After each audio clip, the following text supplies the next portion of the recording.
नमस्कार, आप देख रहे हैं स्वराज एक्सप्रेस। मैं हूं आपके साथ अरुण। आम चुनाव के तीसरे चरण में होने जा रहे मतदान का चुनावी शोर आज थम गया है। अब प्रत्याशी घर घर जाकर मतदाताओं से मुलाकात कर वोट मांग सकेंगे।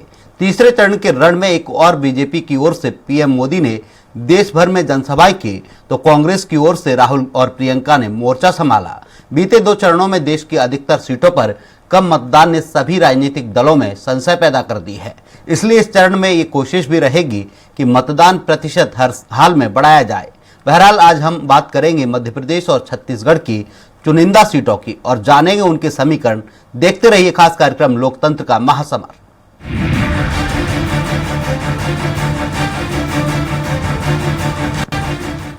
मध्य प्रदेश में 4 चरणों में लोकसभा चुनाव होने हैं, जिसमें अब तक 2 चरणों में 12 सीटों पर मतदान हो चुका है। तीसरे चरण का मतदान 7 मई को होना है, जिसमें प्रदेश की 9 लोकसभा सीटों पर वोटिंग होगी। इस चरण की खास बात यह है कि ज्योतिरादित्य सिंधिया, शिवराज सिंह चौहान और दिग्विजय सिंह जैसे हाई प्रोफाइल राजनेता का भविष्य तय होना है। आइए नजर डालते हैं तीसरे फेज की 3 हॉट सीटों के सियासी समीकरण पर। मतदाताओं के साथ साथ प्रदेश के कई दिग्गज नेता एमपी में तीसरे चरण के मतदान का इंतजार कर रहे हैं। तीसरे चरण में 7 मई को मुरैना, भिंड, ग्वालियर, गुना, राजगढ़, सागर, विदिशा, बैतूल और भोपाल में चुनाव होंगे। पहले तीसरे चरण में 8 सीटों पर मतदान होना था, लेकिन बैतूल में बहुजन समाज पार्टी के उम्मीदवार की मौत के चलते अब तीसरे चरण में कुल 9 सीटों पर मतदान होगा। इन 9 सीटों पर बीजेपी और विपक्षी दल कांग्रेस समेत कुल 144 उम्मीदवारों ने नामांकन दाखिल किया है। इन 9 सीटों में से सबसे हाई प्रोफाइल लोकसभा विदिशा, गुना और राजगढ़ मानी जा रही है। गुना से बीजेपी ने ज्योतिरादित्य सिंधिया को चुनावी मैदान में उतारकर इस सीट का सियासी तापमान बढ़ा दिया है, तो वहीं पूर्व मुख्यमंत्री शिवराज सिंह चौहान विदिशा से चुनावी ताल ठोक रहे हैं। तो इधर राज्यसभा सांसद और पूर्व सीएम दिग्विजय सिंह अपने प्रभाव वाली सीट राजगढ़ से चुनावी मैदान में दो हाथ कर रहे हैं। लोकसभा चुनाव की सुगबुगाहट के साथ ही अटकलें लग रही थी कि कांग्रेस दिग्विजय सिंह को चुनावी मैदान में उतार सकती है, लेकिन शायद उस समय दिग्गी राजगढ़ से चुनाव लड़ने के लिए तैयार नहीं थे। दिग्विजय सिंह ने चुनाव नहीं लड़ने की मंशा गाहे बगाहे मंचों से रखी, जिसके चलते बीजेपी को राजगढ़ में अपनी जीत साफ दिखाई दे रही थी। लेकिन कांग्रेस ने राजगढ़ में अपने तुरूप के इक्के को चल दिया और दिग्गी को चुनावी मैदान में उतार दिया। टिकट का ऐलान होते ही सियासत के इस मंझे खिलाड़ी ने अपने गढ़ में पदयात्रा शुरू की। राजगढ़ का सियासी ग्राउंड कांटे की टक्कर बन गया। हालांकि बीजेपी की तरफ से यहाँ दिग्गी की किलाबंदी करने खुद गृह मंत्री अमित शाह ने कमान संभाली और दिग्विजय सिंह पर सियासी मंचों से कई तीर भी चलाए। एमपी में तीसरे चरण में विदिशा लोकसभा भी अपने अहम किरदार में है। ये सीट बीजेपी का मजबूत गढ़ मानी जाती है। बीजेपी ने यहाँ अपने सबसे मजबूत खिलाड़ी पूर्व सीएम शिवराज सिंह चौहान पर दांव लगाया है। शिवराज सिंह इस सीट से लंबे समय तक सांसद भी रह चुके हैं। उधर कांग्रेस ने भी लंबे मंथन के बाद शिवराज सिंह चौहान जैसे हैवीवेट उम्मीदवार के खिलाफ गहन चिंतन और रिसर्च के बाद अपने खिलाड़ी प्रताप भानु शर्मा को टक्कर देने के लिए मैदान में उतारा है। प्रताप भानु शर्मा इसी सीट से 2 बार सांसद रह चुके हैं। बीजेपी की तरफ से इस सीट पर अभी तक कोई बड़ा चेहरा चुनाव प्रचार पर नहीं आया। शायद बीजेपी ये मानती है कि पार्टी का सुपरस्टार खुद इस चुनावी सीट पर मैदान में है। गुना शिवपुरी लोकसभा सीट पर मध्य प्रदेश ही नहीं, देश की निगाहें भी टिकी हुई। गुना शिवपुरी लोकसभा सीट से ग्वालियर रियासत के महाराज ज्योतिरादित्य सिंधिया पर बीजेपी ने भरोसा जताया है। कांग्रेस ने यहां से यादवेंद्र सिंह यादव को श्रीमंत को मात देने चुनावी मैदान में उतारा है। ये वही सीट है जहां 2019 में सिंधिया को कांग्रेस में रहते हुए बीजेपी उम्मीदवार केपी यादव ने तकरीबन 1.25 लाख वोट से हराकर पूरे राजनीतिक समीकरण को हिला दिया था। सिंधिया इस चुनाव कमल के निशान पर चुनाव लड़ रहे हैं।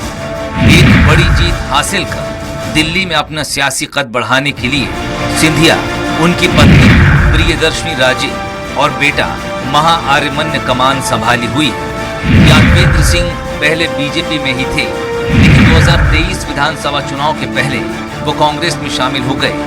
उनके पिता देशनाथ सिंह बीजेपी के विधायक रह चुके हैं। इस सीट पर यादव वोट और कांग्रेस के परंपरागत वोट अगर एक साथ आते हैं तो श्रीमंत के लिए दिल्ली पहुंचने का रास्ता चुनौती भरा होगा।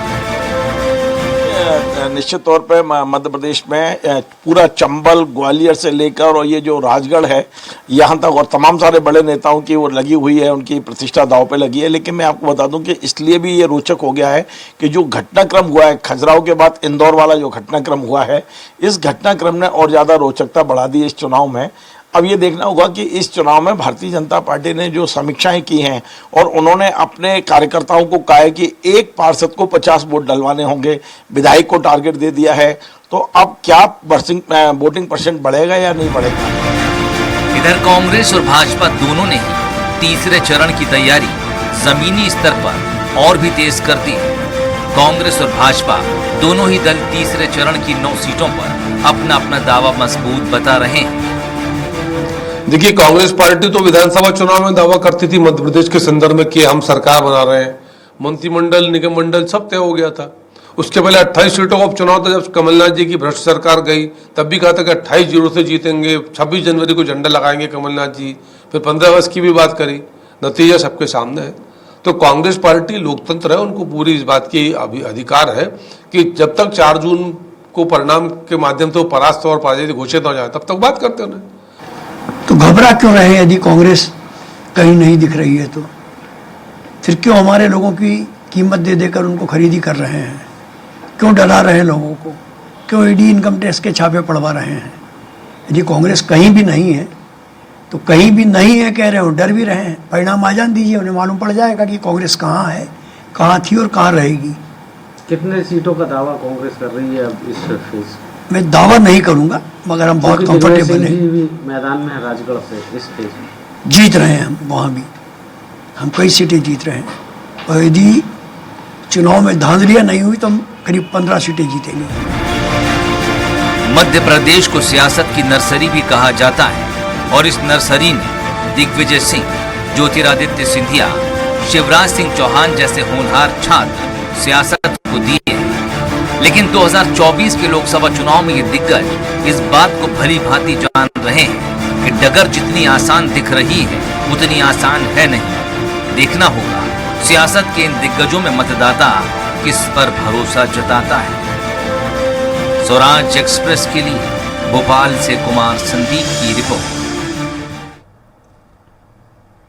छत्तीसगढ़ में नए परिसीमन से बनी सीट कोरबा में चौथी बार चुनाव होने जा रहा है।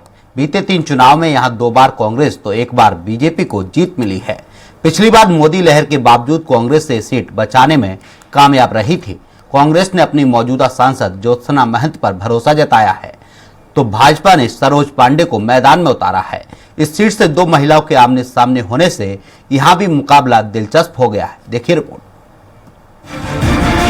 लोकसभा चुनाव 2024 में कोरबा लोकसभा क्षेत्र से इस बार 27 प्रत्याशी चुनाव मैदान में उतरेंगे। कोरबा लोकसभा क्षेत्र के 8 विधानसभा के 16 लाख से ज्यादा पंजीकृत मतदाता अपना सांसद चुनने के लिए 7 मई को मताधिकार का प्रयोग करेंगे। कोरबा संसदीय क्षेत्र में मुख्य मुकाबला कांग्रेस की मौजूदा सांसद ज्योत्सना महंत और भाजपा प्रत्याशी सरोज पांडे के बीच माना जा रहा है। कोरबा लोकसभा में कुल 8 विधानसभा क्षेत्र आते हैं। इनमें कोरबा, कटघोरा, रामपुर और पाली तानाखार, मनेन्द्रगढ़, भरतपुर, सोनहत, बैकुंठपुर और मरवाही विधानसभा आती हैं। कोरबा सीट 2009 में हुए नए परिसीमन से बनी थी। इस सीट पर आदिवासी वोटर्स निर्णायक भूमिका में हैं। कोरबा सीट से 2 बार ब्राह्मण को टिकट मिला, लेकिन दोनों ही बार ब्राह्मण उम्मीदवार हार गए। कोरबा में हुए अब तक के 3 चुनाव में ओबीसी कैंडिडेट को ही जीत मिली है। इनमें 2 बार कांग्रेस और 1 बार बीजेपी ने जीत दर्ज की है।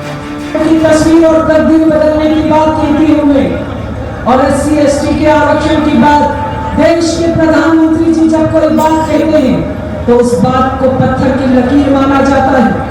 और आपको ये भी कहना चाहती हूँ कि जब हमारे यहाँ पर यह आरक्षण से डर क्यों पैदा कर रहे हैं, कांग्रेस पार्टी को बताना चाहिए कि झूठ क्यों बोल रहे हैं। जब हमारे गृह मंत्री जी आज हमारे बीच में आने वाले, उस बात को कहने वाले उनका फेक न्यूज के हिसाब से एक वीडियो चलाते हैं, झूठ वीडियो चलाते हैं और कहीं कि हम आरक्षण खत्म कर दें। साल ले तो बहुत महंगाई नहीं जो चुबाड़े हैं, माटी तेल गोल हो गए।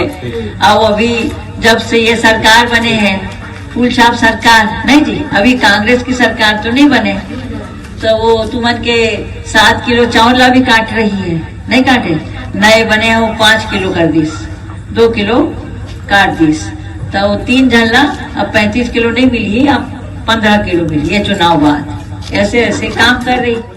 कोरबा की पहचान सिर्फ छत्तीसगढ़ के भीतर ही नहीं बल्कि देश भर में है। यहाँ के उद्योग और पावर प्लांट ने इसे देश और दुनिया में एक अलग पहचान दिलाई। कोरबा में देश का सबसे बड़ा aluminium plant Bharat aluminium company यानी बाल्को है। इसके अलावा छत्तीसगढ़ का दूसरा सबसे बड़ा मिनी माता हसदेव बांगो बांध भी कोरबा में ही है।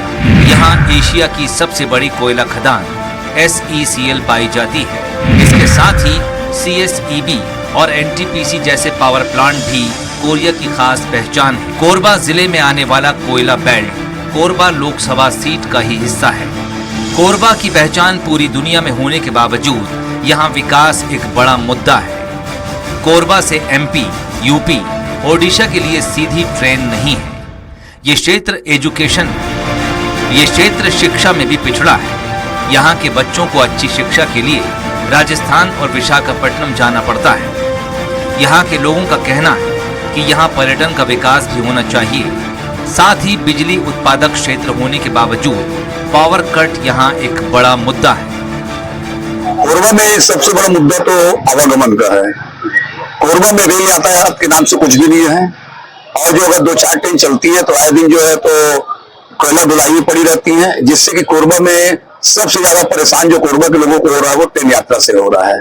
तो यदि हमारी जो कोरबा सांसद महोदय में ध्यान दें कोरबा में ट्रेन में, जैसे आप ये देखिए कि कोरबा एक मतलब बहुत बड़ा औद्योगिक क्षेत्र है, लेकिन यहाँ तो ना तो उड़ीसा के लिए कोई ट्रेन है कोरबा से, ना तो कोई आपका ये यूपी के लिए डायरेक्ट ट्रेन है, और ना तो MP के लिए ट्रेन है। तो जो भी सांसद है तो फिर सबसे पहले हमारी अपेक्षा उनसे ये है कि वो ट्रेन में थोड़ा ध्यान दे। और इस शहर में कोई भी सरकार बने, प्रदूषण और रोड यातायात बहुत प्रभावित है, इनके बारे में ध्यान देना चाहिए, क्योंकि प्रदूषण इस कदर से है कि यहाँ पर तो बाहर में खा के बैठना ही मुश्किल हो गया, चलना मुश्किल हो गया। रोड इस तरह से गड्ढे हैं कि कहीं पर जाने से एक्सीडेंट होने ही है। बहुत सारी समस्याएं हैं, सरकार को भी बड़े समस्याएं को दूर करे। कोरबा सीट पर अगर जातीय समीकरण की बात करें तो इस सीट पर सबसे ज्यादा अनुसूचित जनजाति के 44.5% वोट हैं, जबकि अनुसूचित जाति के 9.2% वोट हैं। यहाँ तीसरे नंबर पर मुस्लिम वोटर्स तकरीबन 3.5% हैं। बाकी वोट सामान्य वर्ग और OBC कैटेगरी से हैं। कोरबा लोकसभा क्षेत्र में लगभग 16 लाख मतदाता हैं। यहाँ मुख्य मुकाबला कांग्रेस की ज्योत्सना महंत और बीजेपी के सरोज पांडे के बीच है। क्षेत्र के विकास, कोरबा के विकास, कोरबा के लिए जो सही काम करे उनको वोट देना चाहिए। इससे पहले जो सांसद थी उनका कार्यकाल कैसा रहा? उनका कार्यकाल तो सबको दिख रहा है, क्या काम हुआ है, कितना क्या हुआ है, पूरा 70 नाकड़ भरा हुआ है, रोड की स्थिति कहीं पे नहीं, कुछ नहीं है। हमारे यहाँ से प्रत्याशी अच्छे रंग दिखाएंगे और वो केंद्र में ये बात उठा के कोरबा की जनता को इसका लाभ मिलेगा। निश्चित रूप में देश में बड़ा शांतिपूर्ण चुनाव चल रहा है और निष्ठावान चुनाव चल रहा है, बहुत अच्छा चुनाव चल रहा है, और हम चाहेंगे केंद्र से मोदी सरकार आए और देश की पूरी समस्या को दूर करे। और भाभी हमारी ज्योत्सना महंत जी जो सांसद है अभी, और उनसे हमको आगे भी उम्मीद है और कोरबा वासियों को भी उनसे बहुत उम्मीद है। वो महिलाओं के लिए और भी आगे अच्छा काम करेंगी, और मेरा वोट ज्योत्सना महंत जी को। कोरबा लोकसभा सीट के इतिहास पर एक नजर डालें तो अब तक इस सीट पर 3 बार आम चुनाव हो चुके हैं। 2024 में चौथी बार लोकसभा का चुनाव होना है। पहली बार 2009 में कांग्रेस के डॉक्टर चरणदास महंत जीते थे। उन्होंने बीजेपी प्रत्याशी करुणा शुक्ला को हराया था। 2014 के लोकसभा चुनाव में डॉक्टर चरणदास महंत चुनाव हार गए थे। तब बीजेपी प्रत्याशी डॉक्टर बंशीलाल महतो ने चरणदास महंत को हराया था। इसके बाद 2019 के लोकसभा चुनाव में चरणदास महंत की धर्मपत्नी ज्योत्सना चरणदास महंत को टिकट मिला। ज्योत्सना चरणदास महंत ने बीजेपी के ज्योतिनंद दुबे को उस समय हरा दिया था। कांग्रेस ने 2019 का चुनाव 26,249 वोट से जीता था। 7 तारीख को जो निर्वाचन होना है, मतदान होना है, उसमें जो भी सांसद बनेगा, कोरबा को सांसद से बहुत सारी अपेक्षाएं हैं। इसकी पूर्व की सांसद ज्योत्सना महंत अभी जो भी सांसद है, वो भी चुनावी मैदान में है, उनसे जो बल बढ़ा, क्योंकि केंद्र में विपक्ष की सरकार है, भारतीय जनता पार्टी की सरकार है, और ज्योत्सना चरणदास महंत कांग्रेस की सरकार है, कांग्रेस की सांसद है। निश्चित रूप से पक्षपात तो होता ही है, लेकिन ज्योत्सना महंत ने जैसे समय समय पर रेल के लिए जो मांग की, उसके अलावा मेडिकल कॉलेज कोरबा को एक बड़ी सौगात मिली, लंबे समय से लोगों की मांग थी।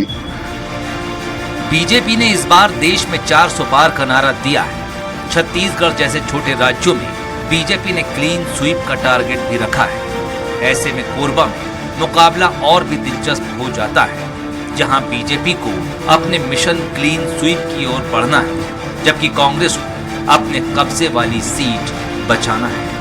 स्वराज एक्सप्रेस के लिए कोरबा से मार्कंडेय मिश्रा की रिपोर्ट।